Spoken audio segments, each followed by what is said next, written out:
ನಮಸ್ಕಾರ, ಬಿರ್ಬಲ್ನ ವಿಶೇಷ ಕಾರ್ಯಕ್ರಮಕ್ಕೆ ಸ್ವಾಗತ. ವೀಕ್ಷಕರೇ, ಮೋದಿ ಮತ್ತು ಪುಟಿನ್ ಸೇರ್ಕೊಂಡು ಒಂದು ದೊಡ್ಡ ಆಟ ಆಡೋಕೆ ಹೊರಟಿದ್ದಾರೆ. ಭೂಮಿ ಮೇಲೆ ಇರೋ ಒಂದು ಡೇಂಜರಸ್ ಆದ ಪ್ಲೇಸ್ಗೆ ಭಾರತೀಯ ಸೇನೆ ಹೋಗಿದ್ಯಾಕೆ? ರಹಸ್ಯವಾದ ಆ ಯುದ್ಧ ಭೂಮಿಯಲ್ಲಿ ಏನ್ ನಡೀತಾ ಇದೆ, ಇದೆಲ್ಲದ್ರ ಬಗ್ಗೆ ಡೀಟೇಲ್ ಆಗಿ ಮಾತಾಡ್ತಾ ಹೋಗ್ತೀನಿ. ಈ ವಿಡಿಯೋನ ಕಡೆವರೆಗೂ ಮಿಸ್ ಮಾಡದೆ ನೋಡಿ. ವೀಕ್ಷಕರೇ, ಭಾರತದಿಂದ ಬರೋಬ್ಬರಿ 8,000 ಕಿಲೋಮೀಟರ್ ದೂರದಲ್ಲಿರೋ ಒಂದು ಸ್ಥಳದ ಬಗ್ಗೆ ಮಾತಾಡ್ತಾ ಇದ್ದೀವಿ. ಅದನ್ನ ವಿಶ್ವದ ಅತ್ಯಂತ ಅಪಾಯಕಾರಿ ಮತ್ತು ರಹಸ್ಯಮಯ ಯುದ್ಧ ಭೂಮಿ ಅಂತ ಕರೆಯಲಾಗುತ್ತೆ. ಅಲ್ಲಿನ ತಾಪಮಾನ ಎಷ್ಟಿರುತ್ತೆ ಗೊತ್ತಾ? ಬರೋಬ್ಬರಿ -50 ಡಿಗ್ರಿ ಸೆಲ್ಸಿಯಸ್.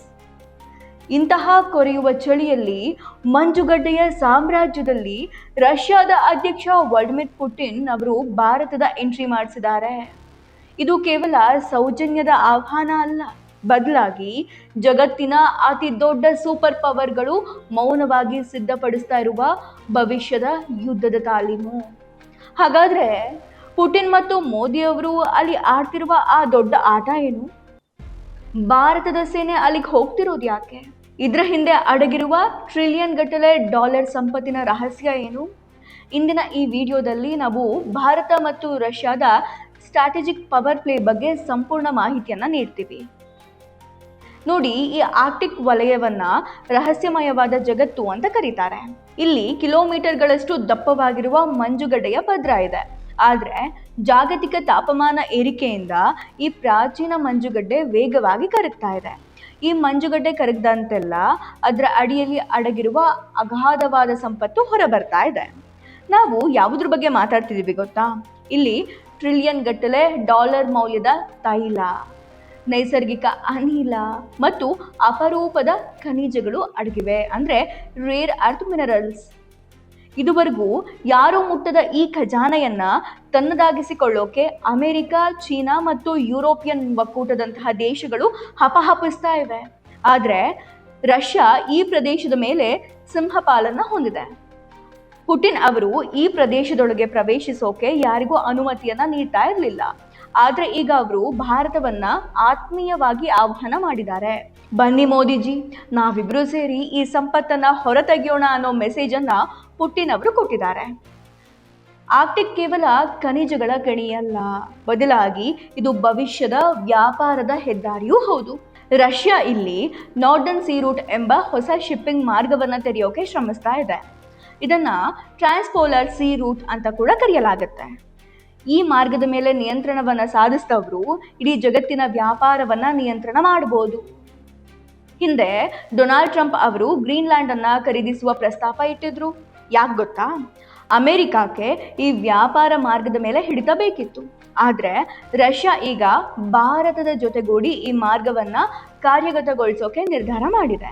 ಅಷ್ಟೇ ಅಲ್ಲ, ಮಂಜುಗಡ್ಡೆಯನ್ನ ಒಡೆದು ದಾರಿ ಮಾಡುವ ಐಸ್ ಬ್ರೇಕರ್ ಶಿಪ್ಸ್ಗಾಗಿ ಪುಟಿನ್ ಭಾರತದ ಸಹಾಯವನ್ನ ಕೋರಿದ್ರು ಮತ್ತು ಭಾರತ ಅದನ್ನ ಪೂರೈಸ್ತಾ ಇದೆ ಕೂಡ. ಇದು ಜಾಗತಿಕ ಭೂ ರಾಜಕೀಯದಲ್ಲಿ ಒಂದು ದೊಡ್ಡ ಭೂಕಂಪವನ್ನೇ ಸೃಷ್ಟಿ ಮಾಡ್ತಾ ಇದೆ. ಈಗ ಅಸಲಿ ವಿಷಯಕ್ಕೆ ಬರೋಣ. ಭಾರತ ಮತ್ತು ರಷ್ಯಾ ನಡುವೆ ಈ ಹಿಂದೆ ಒಂದು ರಕ್ಷಣಾ ಒಪ್ಪಂದಕ್ಕೂ ಕೂಡ ಸಹಿ ಹಾಕಲಾಗಿತ್ತು. ಅದರ ಹೆಸರು ರೆಲೋಸ್, ಅಂದ್ರೆ reciprocal exchange of logistic support. ಕಳೆದ ವರ್ಷವೇ ಸಹಿ ಮಾಡಲಾದ ಈ ಒಪ್ಪಂದ ಈಗ ಅಧಿಕೃತವಾಗಿ ಜಾರಿಗೆ ಬಂದಿದೆ. ಇದು ಕೇವಲ ರಾಜತಾಂತ್ರಿಕ ಹಸ್ತಲಾಗ ಅಷ್ಟೇ ಅಲ್ಲ, ಬದಲಾಗಿ ಒಂದು ಗೇಮ್ ಚೇಂಜರ್ ಮಾಸ್ಟರ್ ಸ್ಟ್ರೋಕ್. ಈ ಒಪ್ಪಂದದ ಪ್ರಕಾರ ಭಾರತ ಮತ್ತು ರಷ್ಯಾ ಎರಡೂ ದೇಶಗಳು ಪರಸ್ಪರರ ಭೂ ಪ್ರದೇಶದಲ್ಲಿ ತಮ್ಮ ಪಡೆಗಳನ್ನು ನಿಯೋಜಿಸಬಹುದು.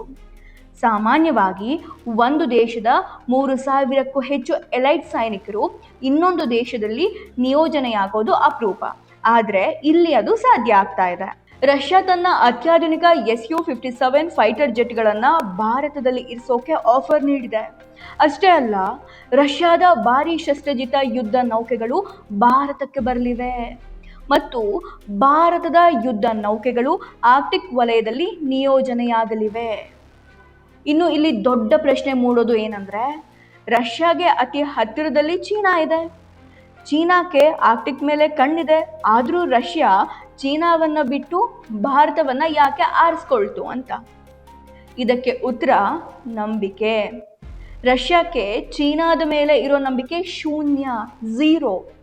ಚೀನಾ ಆರ್ಕ್ಟಿಕ್ ಪ್ರದೇಶವನ್ನ ಪ್ರವೇಶಿಸಿ ಅಲ್ಲಿನ ಸಂಪತ್ತನ್ನ ಕದಿಯೋಕೆ ಹೊಂಚು ಹಾಕ್ತಾ ಇದೆ ಅನ್ನೋದು ಮಾಸ್ಕೋಗೆ ಗೊತ್ತಿದೆ. ಆದರೆ ಭಾರತದ ಕತೆ ಹಾಗಲ್ಲ. ಭಾರತ ಮತ್ತು ರಷ್ಯಾ ದಶಕಗಳ ಕಾಲದ ಹಳೆಯ ಮತ್ತು ನಂಬಿಕಸ್ಥ ಸ್ನೇಹಿತರು. ಭಾರತದ ಮಿಲಿಟರಿ ಶಸ್ತ್ರಾಸ್ತ್ರಗಳಲ್ಲಿ 67% ರಷ್ಯಾದೇ ಆಗಿದೆ. ಇದರಿಂದಾಗಿ ಎರಡೂ ದೇಶಗಳ ಸೈನ್ಯಗಳು ಸುಲಭವಾಗಿ ಒಂದಕ್ಕೊಂದು ಹೊಂದಿಕೊಳ್ಬಹುದು. ಪುಟಿನ್ ಅವರಿಗೂ ಗೊತ್ತಿದೆ, ಅಮೆರಿಕ ಅಥವಾ ಚೀನಾದಂತಹ ದೇಶಗಳು ಸಂಪನ್ಮೂಲಗಳನ್ನ ಲೂಟಿ ಮಾಡುವ ಟಕ್ಕರು.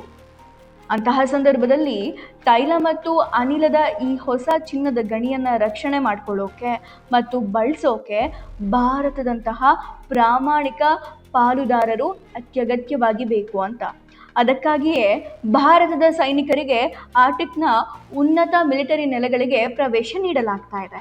ಈ ಸುದ್ದಿ ಹೊರಬರ್ತಾ ಇದ್ದಂಗೆ ಪಾಶ್ಚಿಮಾತ್ಯ ಮಾಧ್ಯಮಗಳು ಮತ್ತು ನಮ್ಮ ದೇಶದ ಕೆಲವು ಲಿಬರಾಂಡ್ಗಳು ಗಾಬರಿಯಾಗಿದ್ದಾರೆ. ರಷ್ಯಾ ಉಕ್ರೇನ್ ಯುದ್ಧದಲ್ಲಿ ರಷ್ಯಾ ಪರ ಹೋರಾಡಲು ಭಾರತ ತನ್ನ ಸೈನಿಕರನ್ನ ಕಳಿಸ್ತಾ ಇದೆ ಅಂತ ಕೆಲವರು ವಂದತಿಯನ್ನ ಹಬ್ಬಿಸ್ತಾ ಇದ್ದಾರೆ. ಇನ್ನೂ ಕೆಲವರು ಪಾಕಿಸ್ತಾನದ ಜೊತೆ ಯುದ್ಧ ಮಾಡೋಕೆ ರಷ್ಯಾ ನಮಗೆ ಸಹಾಯ ಮಾಡ್ತಿದೆ ಅಂತ ಹೇಳ್ತಿದ್ದಾರೆ. ಆದರೆ ಸತ್ಯನೇ ಬೇರೆ. ಪಾಕಿಸ್ತಾನದಂತಹ ಒಂದು ಸಣ್ಣ ದೇಶದ ವಿರುದ್ಧ ಹೋರಾಟ ಮಾಡೋಕೆ ಭಾರತಕ್ಕೆ ರಷ್ಯಾದ ಸೈನ್ಯದ ಅಗತ್ಯ ಇಲ್ಲ.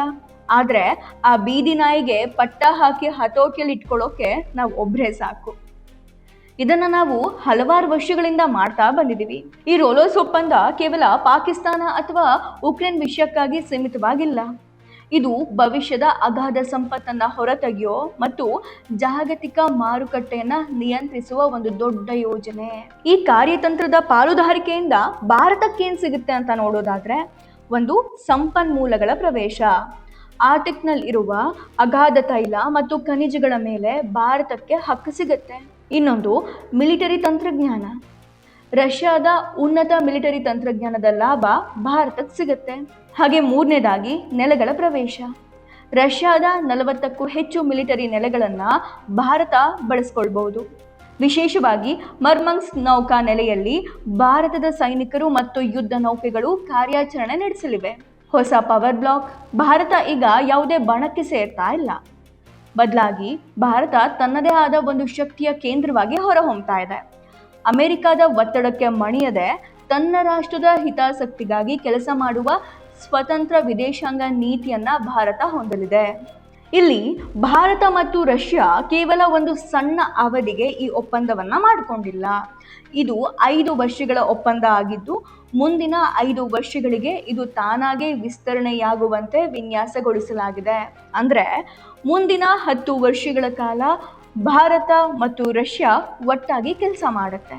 ಎರಡೂ ದೇಶಗಳ ಸೈನ್ಯಗಳು ಪರಸ್ಪರ ತರಬೇತಿ ನೀಡಲಿವೆ, ಲಾಜಿಸ್ಟಿಕ್ ಹಂಚಿಕೊಳ್ಳುತ್ತೆ ಮತ್ತು ವಿಶ್ವದ ಅತ್ಯಂತ ಕಠಿಣ ಪರಿಸ್ಥಿತಿಯಲ್ಲಿ ಒಟ್ಟಾಗಿ ಕಾರ್ಯಾಚರಣೆ ನಡೆಸುತ್ತೆ. ಆರ್ಟಿಕ್ನಲ್ಲಿರುವ ಮಂಜುಗಡ್ಡೆ ಕರಗ್ತಾ ಇದ್ದಂತೆ ಅಲ್ಲಿನ ಅಧಿಕಾರಕ್ಕಾಗಿ ನಡೆಯುವ ಸ್ಪರ್ಧೆಯಲ್ಲಿ ಪುಟಿನ್ ಮತ್ತು ಮೋದಿ ಅವರು ಈಗಾಗಲೇ ತಮ್ಮ ಸ್ಥಾನವನ್ನ ಭದ್ರ ಮಾಡಿಕೊಂಡಿದ್ದಾರೆ. ಒಟ್ಟಿನಲ್ಲಿ ಜಗತ್ತಿನ ಭೂ ರಾಜಕೀಯ ನಕ್ಷೆಯು ನಮ್ಮ ಕಣ್ಣ ಮುಂದೆಯೇ ಬದಲಾಗ್ತಾ ಇದೆ.